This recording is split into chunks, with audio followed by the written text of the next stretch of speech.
If you've been following along this week, you've heard me talk about the rule I used this summer, what I held on to, what I let go of for my son's skin. I want to go deeper into that today because a 30-second clip doesn't have room for the actual hard parts. This does. So if you're a few years into managing your kid's eczema and you're starting to wonder when or whether you get to step back, keep watching. Hey everybody, this is Robin from Violet Botanical Skincare and welcome back. Here's where I landed after a lot of trial and error.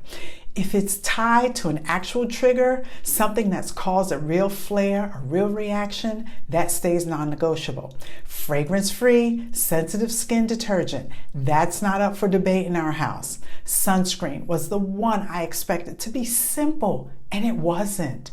I told my son for years, sunscreen, sunscreen, sunscreen. He mostly ignored me. What actually got through wasn't me saying it for the 100th time.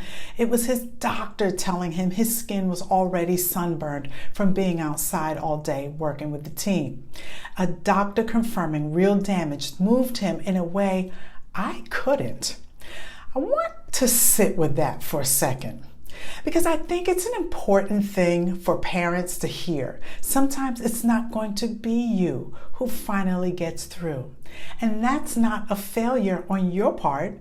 That's just how it goes sometimes. You plant the seed for years and someone else happens to be standing there when it finally grows. Everything past the actual trigger, that's his. Which detergent specifically, how often he actually remembers to reapply sunscreen, whether he uses the barrier oil every single day or just after the longest, hottest days outside, those are his calls now, not mine. Here's the part I haven't said out loud as much. Letting go of that stuff is genuinely hard for me. I'm a planner. I like having a system, a routine, a right way to do things. Watching him doing it his own way, sometimes less consistently than I would, takes real effort to just kind of let it be. The hardest part isn't the moment it pays off. It's before that. It's handing something over and not watching anymore and genuinely not knowing if it's going to be okay. That discomfort doesn't fully go away. You just get more practice at sitting with it.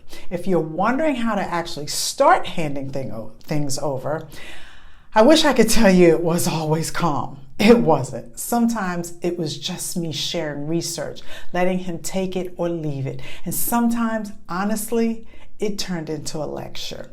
He'd push back. He'd want to try whatever his friends were using because that's what friends do. They compare notes. They want what's working for someone else. And I'd have to stop and explain everyone's skin is different. What works for his friend's skin might be exactly the wrong thing for his. One size does not fit all, especially with eczema-prone skin. These conversations got heated sometimes. I'm not going to pretend they didn't, but it came from the same place every time. I cared about his skin, about his health, and I wasn't going to just stay quiet because it was easier. That wasn't control, that was protection. And even the moments that felt like lectures weren't wasted. The sunscreen conversation happened for years, some of it calm, some of it not, and it still took his doctor telling him he was already sunburned for it to actually land. I'd said the same thing dozens of times. It just took someone else saying it at the right moment for it to stick.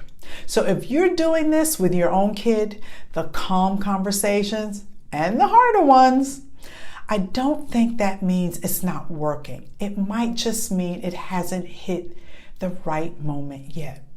If you're in the thick of this with your own kid, I hope this gave you something more useful than just let go, because that's easier said than done. And I don't think pretending otherwise helps anyone. I'll link the full story in the description, and I'll see you in the next one.